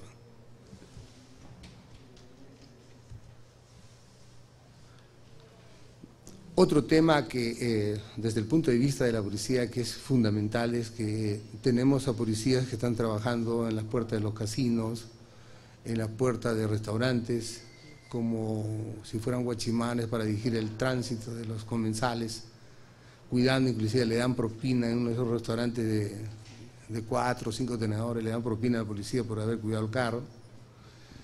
Y entonces este policía pierde autoridad, pierde prestigio, no tiene bienestar porque está trabajando 12 horas en un sitio donde le exigen, y si no trabaja bien hay otro policía que está esperando el turno para ganar aproximadamente 80 soles o 90 soles en ese tiempo, en ese franco. Es decir, para algún alumno que de repente no conoce bien lo que significa el 24 por 24 dentro de la policía, significa que en el gobierno de Fujimori, como no le podían aumentar a los policías, le dijeron, bueno, vas a trabajar hoy día y mañana descansas, y así sucesivamente, o sea, 24 de descanso por 24 de trabajo. En el descanso tenían la potestad de conseguir trabajo en lo que fuera, para poder equilibrar esa canasta familiar. Entonces los policías han buscado una serie de trabajos en cualquier sitio para ganarse y ganar más o menos 80 soles en promedio. La Municipalidad de Lima lo calculó en 1080 soles en total. Le daba un bono y le daba dedicación exclusiva. Entonces, esta dedicación exclusiva no hay actualmente en el país. Esa policía está partida en dos, y el policía cuando trabaja en la comisaría o en la dependencia policial sabe que a las 7 de la mañana ya debe alistarse para ir a buscar su trabajo a las 8 de la mañana en otro lugar. Y el caso que está llevando lo interrumpe durante 24 horas. Entonces todo esto crea una serie de malestares y problemas con el público, que el día de hoy viene el público a denunciar y mañana me vienen a buscar y no me encuentran porque estoy de franco, tienen que venir pasado mañana. Entonces todo, hay un disloque total, un problema total, y finalmente la gente ya no viene a denunciar porque pierde el interés y vienen las críticas constantes a la policía, y la inseguridad se convierte en algo perpetuo. La inseguridad no... Nadie puede hablar de seguridad, todo lo contrario, inseguridad. Y entonces esta dedicación exclusiva la tiene que asumir, desde mi punto de vista, el Estado. Es decir, pagarles entre 800 y 1000 soles adicionales a cada uno de los policías para que estos tengan una dedicación exclusiva a su trabajo. ¿Esto qué va a producir? Va a levantarles la moral enormemente, porque van a trabajar en lo que les gusta, van a recuperar el principio de autoridad, van a recuperar la confianza del público. Normalmente no deben pedir dádivas ya, porque están ganando lo que ganaban en su franco, y tiene que mejorar ostensiblemente la seguridad. Esto yo lo he experimentado en la DIRINCRI, dándoles el dinero correspondiente a lo que ganaban estos policías, por ejemplo, de homicidios, secuestros o de robos, investigación de robos, para que estos no trabajen en su franco, y ese franco era asumido por la DIRINCRI con dinero de inteligencia, y esto mejoró ostensiblemente las investigaciones. Y yo estoy hablando del año 2002-2003, cuando fui jefe de la DIRINCRI. Entonces, esto es fundamental, que haya una dedicación exclusiva, y lo que debe percibir todo estudiante que le gusta la investigación es tener en cuenta que en este momento tenemos una policía de aproximadamente 100.000 efectivos. 50.000 están trabajando y 50.000 están de franco.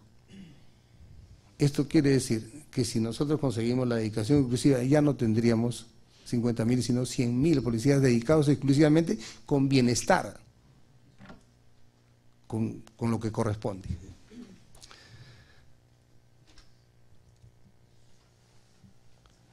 ¿Qué más necesita la policía para cambiar este tema de la inseguridad ciudadana? Necesita una formación de nuevos cuadros en investigación criminal. Ustedes conocen que Alan García, en su primer gobierno, a mano militar, dijo que había que unir a las 3 fuerzas policiales, Guardia Republicana, Guardia Civil y Policía de Investigaciones. Las reunió a las 3, pero con el criterio que las 3 eran lo mismo, y no preservó la especialización. Y entonces encontramos republicanos dirigiendo el tránsito, y encontramos guardias civiles cuidando penales, y a Policía de Investigaciones poniendo papeletas también como si fueran policías de tránsito o cuidando penales. Entonces se desvirtuó totalmente la especialidad. Y este problema ha ocasionado múltiples subproblemas dentro de la misma policía, y ha ocasionado pues que cada día haya más desmoralización en el personal, y que tengamos en este momento aproximadamente 4.500 detectives, y nos faltan por lo menos 6.000 más, formarlos. Porque hay que tener en cuenta que un policía que está trabajando en seguridad ciudadana en las comisarías, en tránsito, en esas unidades, es un policía que está haciendo prevención. El que es detective es el que hace las investigaciones, tiene otra formación, otra preparación, porque tiene que hacer imputaciones en el documento correspondiente para que sean trasladado ese documento a la fiscalía y luego hagan las acusaciones correspondientes, y el juez puede determinar su detención, pasa a la cárcel y el juzgamiento correspondiente. Entonces tiene una formación diferente, tiene que conocer más a profundidad los temas de derecho, y eso es lo que ya no se está formando, no hay esa especialización. Eso necesita la policía en este momento. Tiene que haber una lucha frontal contra la corrupción. Nosotros vemos que las dádivas, las coimas son el pan de cada día. Llega una persona a denunciar y ven en la comisaría lo que primero que le van a pedir es algo para la gasolina o para comprar papel. Y si no hay eso, entonces el caso lo van a dejar y no le van a dar el interés necesario. Entonces la gente se ve obligada a dar pequeñas coimas o en otros casos grandes coimas. Esta lucha frontal debe hacerse. Hay algunos generales que tienen signos exteriores de riqueza que no se condicen con lo que gana un general, que es aproximadamente 8.000 soles mensuales, y sin embargo ellos tienen gastos que fluctúan en los 15 o 20.000 soles mensuales. Tienen una vida bastante lujosa, y eso es obligación del sector interior hacer la depuración correspondiente. Pero no se decide, no se toma en cuenta esto. Esta lucha contra la corrupción no se hace. Si eso hacen los generales, algunos generales, la cadena sigue hasta el último grado, y la corrupción, el público la observa, y finalmente en las encuestas quedamos pues en los últimos lugares. Creo que el último lugar es el Poder Judicial, pero de ahí nosotros estamos un poquito encima nada más, lo que es la policía, el desprestigio total, ¿no? Y finalmente, en el punto 5, las unidades de investigación criminal deben tener, pues, en primer lugar, una infraestructura conveniente donde haya, pues, unos buenos servicios higiénicos, buenas oficinas, deben tener por lo menos una laptop cada uno. Si usted va a las comisarías, el 90% son computadoras de propiedad de cada uno de los policías, que las compran en la Cachina o la compran en el mercado negro, o donde hay desecho de computadoras, para utilizarlas solamente como máquina de escribir. Inclusive encontramos en algunas comisarías las Pentium 2, Pentium 3, tremendos armatostes, pero solamente es máquina de escribir. Entonces, no hay pues que el Estado se preocupe en darle lo que le corresponde a la policía. Esa logística, esa tecnología la tiene que muchas veces buscar con los comités cívicos, con las empresas, etcétera, ¿no?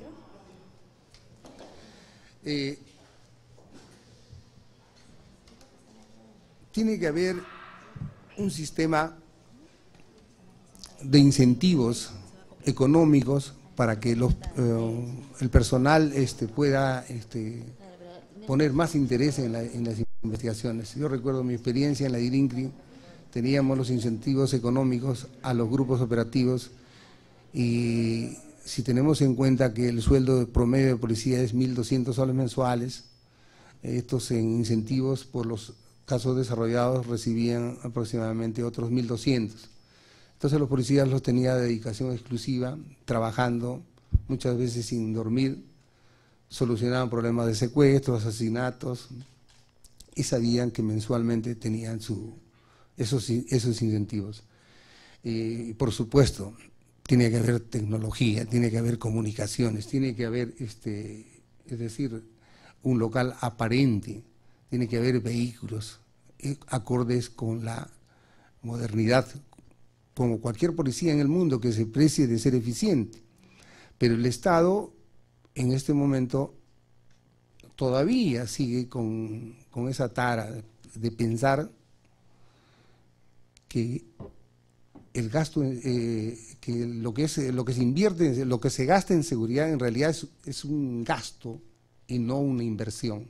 Cuando considera el Estado que es una inversión, todo lo que emplea en la seguridad ciudadana, ese día va a dar un cambio de 180 grados. Ese día vamos a ver una policía verdaderamente profesional, con todos los medios, bien pagada, bien incentivada, porque existe. Eso lo puedo yo demostrar ampliamente con esta división de investigación de secuestros, donde tuve el honor de trabajar muchísimos años y ser jefe finalmente. Ustedes saben muy bien que en este momento en el país ocurren, exagerando, 4 o 5 secuestros al año. Actualmente tenemos un secuestro en curso, que lo están investigando, y eso es porque esos policías trabajan a tiempo completo y se adelantan a los hechos que van a cometer contra la libertad los delincuentes, y las bandas se ven acorraladas antes de querer hacer un secuestro, porque ellos tienen los informantes en los penales y tienen una red que les permite adelantarse un paso a estos secuestradores. Además tienen tecnología, están con un incentivo económico, que no tienen servicio, no tienen franco, o sea, no trabajan en los casinos ni en los restaurantes, trabajan exclusivamente para investigar secuestros. Estas cosas se pueden hacer, pero con la inversión necesaria y la preocupación del gobierno, ¿no? Eso es lo que le podía expresar porque el tiempo es reducido. Muchísimas gracias. Gracias por compartir con nosotros su experiencia y su propuesta. Podemos pasar, creo, a una estación de preguntas, chicos, los profesores, los que han estado esta mañana escuchando esta conversación, esta cruce de ideas. Si tienen preguntas en este momento para acá los participantes, expositores puedan responder. ¿Alguna pregunta que tenga alguien? Un micrófono, ¿se le acercan? ¿Cómo van a hacer? Uno probando. General Hernani, ¿realmente usted cree que la difusión de videos como el del asesinato en la notaría Paino contribuye a incrementar la sensación de inseguridad ciudadana, como así lo dijo el presidente Humala? No, evidentemente que no. Esto es un despropósito, no se puede afirmar eso. Lo que ha hecho la prensa es mostrar un video que ha proporcionado la notaría, donde se ha observado que efectivamente no ha habido ningún tipo de reacción de la policía. Y más bien hubiera sido inmoral que esos policías, teniendo ese video, no lo transmitan, porque eso sería haber encubierto las declaraciones del director de la policía, que dijo que hubo una reacción policial de los policías que estaban en la Dirandro y en Aramburu 550, que están una serie de unidades policiales, cuando en realidad pues no hubo ningún tipo de reacción. Entonces, la prensa lo que tiene que hacer es informar, y me parece que esa información fue lo suficientemente objetiva y se pudo ver que, es decir, se desnaturalizó cualquier declaración del director general, ¿no? Usted despachaba con Alan García. ¿Qué le decía Alan García con respecto a los medios de comunicación cuando usted estaba a cargo de la DIRINCRI? Manéjelos mejor, son un peligro. ¿Cómo poder apaciguar esa demanda de información y evitar a la vez que no se produzca esta sensación de seguridad ciudadana? Bueno, ustedes saben que tiene sus particularidades el expresidente, pero no llegamos a ese detalle. Él prometía algunas cosas, pero no las cumplía, ¿no? Pero a que yo pueda declarar a favor o en contra, no. Es simplemente que, por ejemplo, hay una anécdota que la fiscal de la Nación en una oportunidad sufrió un asalto en la avenida de la Policía cuando fue a buscar una peluquería que le estaban haciendo pues unos arreglos a la señora, y unos raqueteros. Los raqueteros son los delincuentes que buscan cometer algún delito, lo que encuentren en el camino. Puede ser desde un secuestro hasta el robo de un vehículo.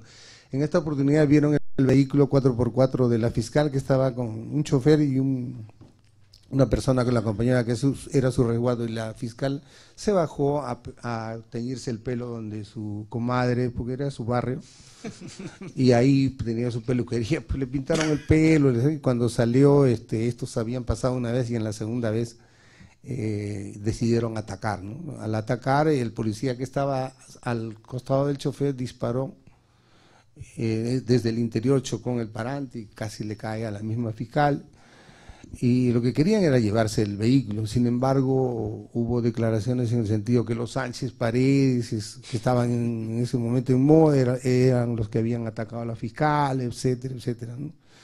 Y el señor Alan García, cuando vio que yo me dediqué siendo ministro, puse un grupo exclusivamente para que esclarezcan este hecho, porque no puede ser posible que una autoridad como la fiscal de la Nación sufra un atentado de esa naturaleza. Se esclareció, se vio que efectivamente no había otra cosa que el objetivo era robarse el vehículo, no la fiscal, no había ningún atentado contra la persona. Pero, sin embargo, el presidente no quería pues que se dé a conocer cuál era el resultado de la investigación, y yo tuve que decirle que sí, había que decir, porque esto era un problema del sector interior.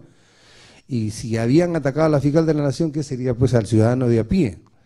Entonces algo se tenía que hacer, y eso le molestó sobremanera, no le gustó, y bueno, tuvimos que salir y pedir nuestra renuncia inmediatamente, ¿no? Hola, aquí. Para Pedro y para Carlos, hay algo que he notado, no sé si estén de acuerdo, que en la mayoría de medios periodísticos se habla más de sensación de inseguridad que de índices de criminalidad.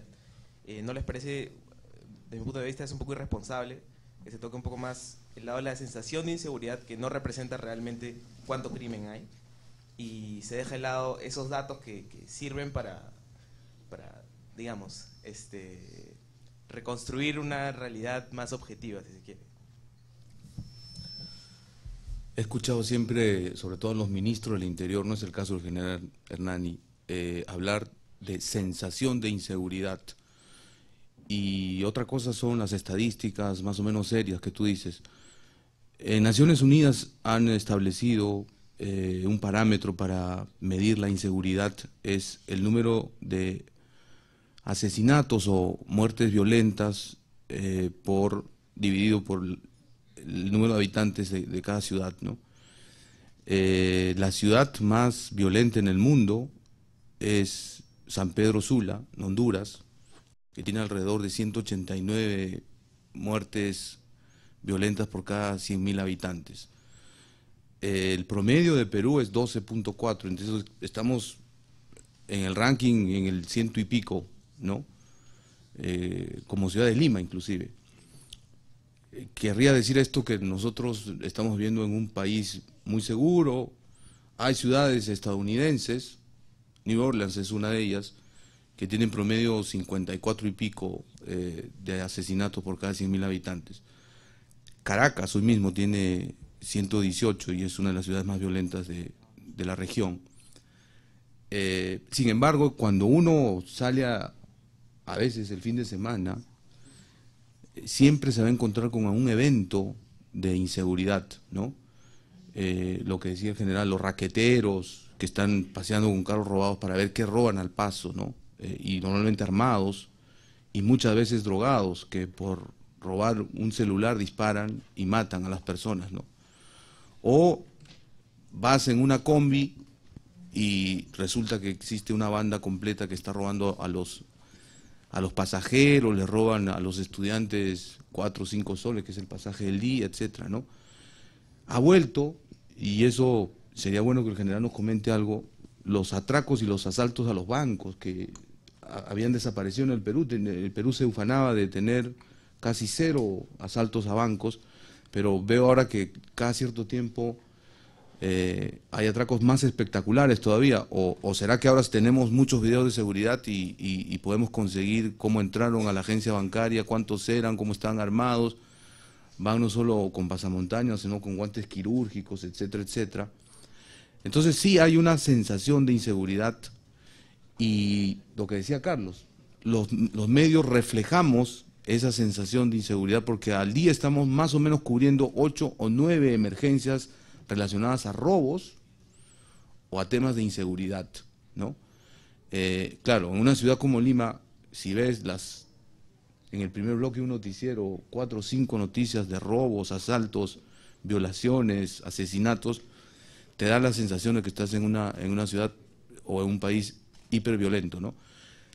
Pero yo creo que, en fin, una cosa es lo que dicen las estadísticas y otra cosa es la realidad de la calle, ¿no? En el Perú creo no hay lo que le llaman el crimen organizado, ¿no? Es decir, organizaciones transversales que no solo se dedican a delitos como el narcotráfico, el tráfico de personas, en fin, contrabando, etcétera, sino lo que hay más bien es bandas de gente muy joven, normalmente sin preparación y sin oportunidades en la vida, que no es una justificación, sino quizá una explicación en su historia, en su hoja de vida, que buscan lo más fácil, que es robar y matan por cualquier cosa, ¿no? Hace poco hicimos la historia de los mata por gusto, gente que salía a robar y tenía una pistola en la mano, que además lo compraban a 500 soles en la cachina, era muy fácil conseguir pistolas y revólveres,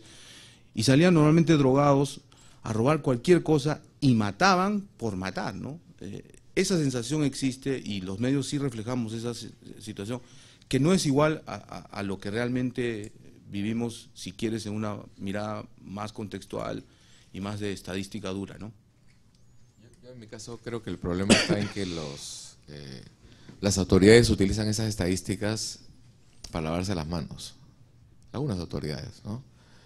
Para no mostrar o no evidenciar que en realidad no tienen mayor interés en atacar este problema. Como lo ha recordado el general Hernani, el presidente Humala anunció en su mensaje a la nación, su primer mensaje a la nación, que él iba a encabezar la lucha contra la inseguridad ciudadana. Él presidió la primera reunión del CONASEC, me parece que fue la segunda, no se apareció nunca más. Hemos tenido 4 ministros del Interior en este gobierno. Hemos tenido un último director de la policía que tuvo que salir porque, bueno, si se quedaba en realidad iba a ser mayor escándalo de lo que es. Entonces, ¿cuál es el pretexto, desde mi punto de vista, que utilizan estas personas que se encargan de velar por nuestra seguridad ciudadana? Lima no es como Caracas, Lima no es como el DF, los índices de seguridad en otras ciudades son más altos, por favor, etcétera, etcétera.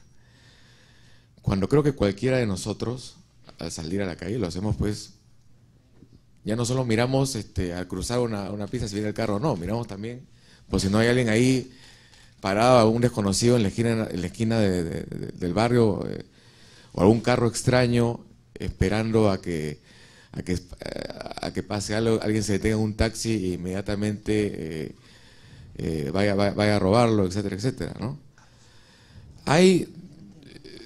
Definitivamente es cierto, no estamos en los niveles de otras ciudades, pero eso no puede ser pues mal de mucho consuelo de tonto, ¿no? No hay que esperar a llegar a ese nivel.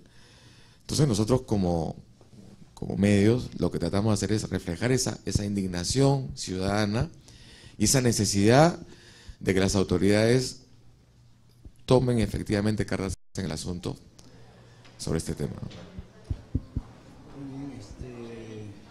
Vamos a terminar ahí la jornada porque ya no queremos abusar. Los invitados han estado durante 2 horas hablando, comentando, diciendo todo de manera muy sustanciosa, nos sirve. Y solamente, bueno, quiero agradecer, felicitar a los chicos, no he escuchado un celular. Eso me parece bien, dice mucho del público de la Universidad de Lima, de los chicos de la Universidad de Lima. Y bueno, les pido por favor un aplauso a los expositores, un agradecimiento por sus ideas, su momento. Gracias a todos. Gracias.